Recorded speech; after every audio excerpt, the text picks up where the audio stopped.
Alright guys, so with the endgame having actually finished now, a lot of you must have seen it by now, so I'm still going to say that there's going to probably be spoilers in this video, but it's been quite a while, so a lot of you should have seen by now. But as you should know, that they are sorting out the films for the MCU's Phase 4 set of movies, and I've got a little list here of the most, I think, up-to-date one I've seen. I've seen a few. I've seen a few around, but a lot of them are the same films, just kind of altered in sort of like positionings of when they're being released. Which just kind of makes it a bit more of a genuine thing. A lot of these on this list are they're known characters, some of them are not. So we're going to start off with the first one, which is quite an interesting one, is Spider-Man Academy. So as you may know, Phase 3 doesn't actually end with Avengers Endgame. It actually ends with Spider-Man Far From Home, which hopefully they'll put a pretty big, not Easter egg, but a pretty decent sized post-credit scene at the end of it that will properly set up Phase 4. So that should be an interesting one, especially since they're bringing in the existence of a multiverse, brings in a range of new characters, so it's not too bad. Then next up we have Doctor Strange Illuminate, I believe it says. Now the only picture that I have seen, it could have been a fan-made one, I'm not too sure, but the only picture that I've seen of the second Doctor Strange is Doctor Strange himself standing in the what's it called? Not the sanctuary, the place that he guards, Sanctum, I think it's called. Him standing there in front of his little funny-shaped window with Scarlet Witch. So I'm not sure if that's fan-made or if that's genuine, because I know Scarlet Witch character is having a Disney Plus thing, so I'm not sure if that was proper or not, but it's going to be interesting to see how they continue it after Endgame, along with every single one of these films. It's going to be interesting how they continue it from there, and will there be references to either Endgame or the previous phases 1 to 3's films. Next up we've got Guardians of the Galaxy Volume 3, which apparently last thing I heard was that it's going to be based more around Gamora than like Star-Lord or the Guardians. But an interesting thing I found out, that obviously Gamora died in Infinity War because she got thrown off the cliff by her father. Such great parenting skills there. Good role model. And that obviously, you know, she came back in Endgame when she got brought from the past. But what I heard was, because she was brought from the past and she was part of the timeline when she wasn't so nice, she actually got faded away with Iron Man's snap. along with all the others from the 2014 timeline. So it's going to be interesting how they do that, because I'm pretty sure that was confirmed by the Russos themselves. So what they're going to do about that, it's going to be interesting. But then again, the thing I heard about being based around Gamora was quite a while ago, and it was long before Endgame came out. So we'll just have to wait and see with that one. Next one, sorry for pronouncing this wrong, got Black Widow Leviathan, I think that's how you pronounce it, I'm not sure. But I saw a thing on Facebook saying that they had started filming today for it. So that's strange that they've started filming that one, but that's the fourth one along this current list. However, there was a link to a teaser trailer. I did watch it, and it turned out to just be clips from a poorly recorded Endgame and shots from Ghost in a Shell, which she also played the role in. So if you see a video on Facebook saying teaser trailer for Black Widow, it's not real. I watched it. It's a load of BS. Next one is called The Mighty Thor, which is either The Mighty Thor Super Legendary, or it's called Mighty Thor, and the Super Legendary part is just a watermark on the photo that I'm reading from. But Mighty Thor is going to be the first of the original 6, because obviously Captain America is now an old fart. Tony Stark is a now hologram to just watch constant last memories or whatever. And Thor, he's currently fat and in space. So it's going to be interesting to see how they bring him back. My mum, which all of you, the fans, #1 at the moment, said that because he actually ended Endgame being all fat,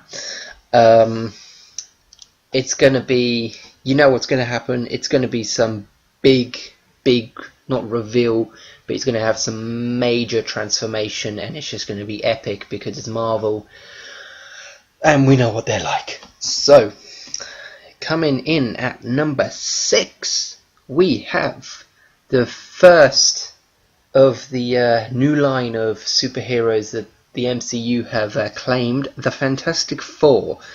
Now, number 6 in the franchise. No, number 6 in Phase 4 even.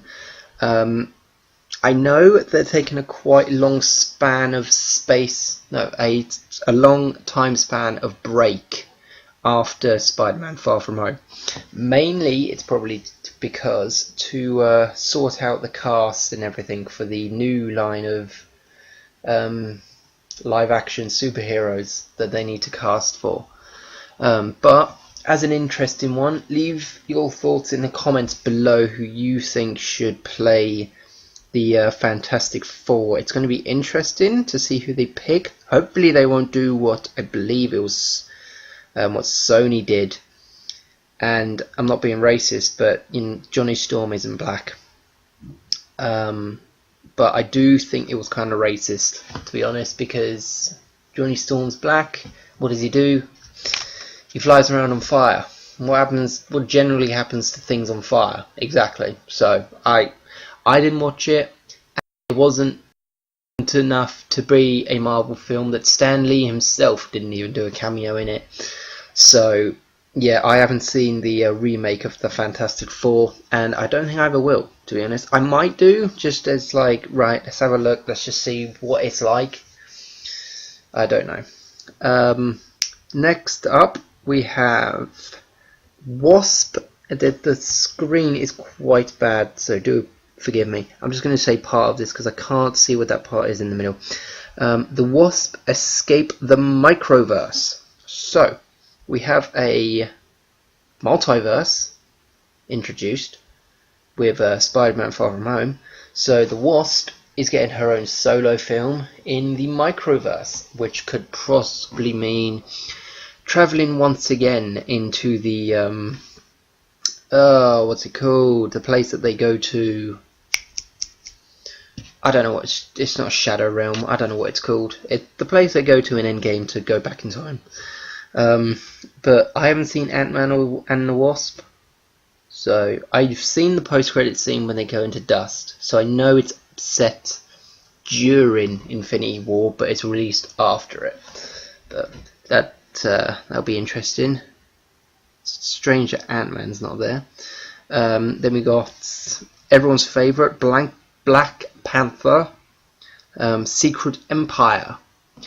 And apparently I heard that, I can't remember what his name is, but the other guy, Michael B. Jordan, apparently he's meant to be the villain in it.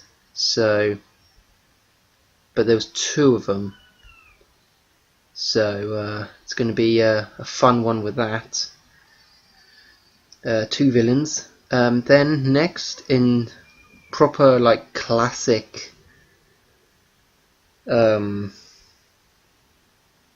it called? Classic font of Spider-Man. Spider-Man Dimensions.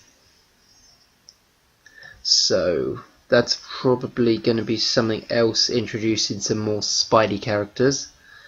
Nova, which apparently was meant to make an either deleted scene appearance or a post-credit appearance in Avengers Endgame. So he's going to be something to do with Guardians of the Galaxy. I know it because I'm pretty sure he was in like the cartoons that I used to watch when I was little. So then we got Captain Marvel and the Valkyries, which again, interesting, a bit of female lead superheroes going on in that one. Last thing I've heard of is no one's really liking Brie Larson. Captain Marvel, yes. Brie Larson, no. Then we got Ant-Man versus the Masters of Evil, which again is a bit strange for an Ant-Man character.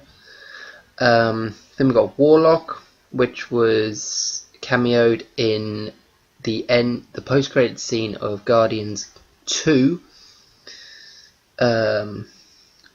Called him Adam Warlock. Then we've got Thunderbolts, which has got a Deadpool symbol, which springs hope that the Miracle with the Mouth will be joining the MCU. Thunderbolts, I'm not too sure about that. I'm pretty sure that is also Red Hulk. Correct me if I'm wrong in that one. But that could be an interesting one, which could possibly mean that we could get a maybe, if they still have him, what's his name? The guy who plays the Hulk, not Bruce Banner, the actual actor. Damn it, I can't remember what his name is. See, now any other time I'd be able to tell you, but now that I'm actually trying to think of his name, I don't. Mark Ruffalo, that's it. A Mark Ruffalo Hulk solo film, which should be interesting. And then, last of all, Avengers with the traditional A, but Avengers X, with kind of a sort of a turquoisey blue fire kind of thing going on around the X behind it. Now, I don't know if, I'm hoping that means Avengers X, not Avengers 10, because I don't know what it would mean by Avengers 10. So that's it's a bit of a confusing one, because it's not the 10th film in the list. So I'm not sure what that one's about. But as of at the point of this recording on the 30th of the 5th, 2019, that is the most recent list that I have seen of the upcoming Marvel films. A lot of them are very interesting. Actually, near enough all of them pique my interest a lot. So it's going to be very interesting. I can't actually see one on here that I don't think I would want to watch. It depends what the trailers are like, to be honest, because yes, I'm a Marvel fan, but there are some Marvel films that I have not seen. I've seen the major ones, just not the kind of like solo standalone ones. For example, the Wasp and Escape the Microverse, I would have to see what the trailer is like and see what characters are in it. Because I'm not a huge... I mean, I've seen the first Ant-Man. I'm not a huge Ant-Man and Wasp fan. I don't know why. They're not... I mean, after Endgame, Ant-Man is definitely like on my list of superheroes. So, because he's got one of my favourite scenes in it, gave it a punch to one of them bloody caterpillar things. So, it's just a Wasp. I'm not one for the Wasp at the moment. So, but yeah, like I said, it's gonna have to just depend on the trailer. But apart from that one, all the others seem very interesting. So, but if there is anything else that I find, I will try and keep you guys up to date on anything I do find. But hopefully, we see high hopes in the future for Marvel, because they've done very well with the first 3 phases. Let's hope they end it off very well with Spider-Man Far From Home. And I'm sure most of you are asking and hoping that the man himself gets his special appearance in Far From Home before the end of Phase 3. Obviously, that man I'm talking about is the Stan the Man Lee himself, because I know he actually filmed quite a few cameos before he went. So hopefully he got his Spider-Man one in there to finish off Phase 3 and basically to finish off the entire Infinity Saga of it all. So, thank you guys for listening. Hopefully you guys enjoyed, and I will see you next time. Bye bye.